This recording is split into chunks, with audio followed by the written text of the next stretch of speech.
Weight of a body. Galileo showed that all bodies, whatever their masses, have the same acceleration when they fall freely under the action of gravity. For a freely falling body of mass m, the force of gravity acting on it is given by F is equal to mg, where g is approximately 9.81 meter per second square. If the body is at rest on the Earth's surface, this same force presses it down onto the Earth, and this is the force we call its weight. The weight of a body with respect to the Earth is the force which the body exerts on anything that freely supports it. Hence, the weight of a body in Newton is equal to mg.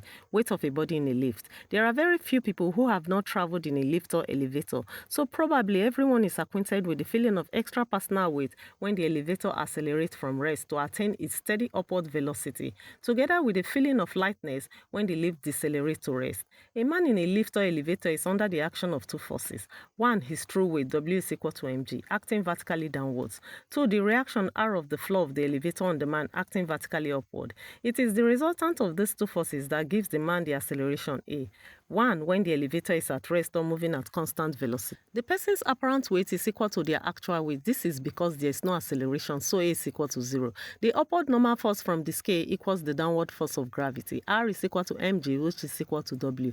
There is no unbalanced force on the man. If the man's weight is 700 Newton, the scale records his true weight 700 Newton. 2. When the elevator is accelerating upward, the person feels heavier. The normal force is greater than the force of gravity because the scale must not only support the person's weight, but also provide the upward force needed for acceleration. R is equal to mg plus ma. R is equal to mg plus a in brackets. The man's apparent weight 1000 Newton recorded by the scale is greater than his true weight 700 Newton. 3. When the elevator is accelerating downward, the person feels lighter. The normal force is less than the force of gravity because the elevator downward acceleration assists gravity. R is equal to mg minus ma. R is equal to mg minus a in brackets. The scale on which the man is standing records an apparent weight of 400 Newton that is less than his true weight 700 Newton.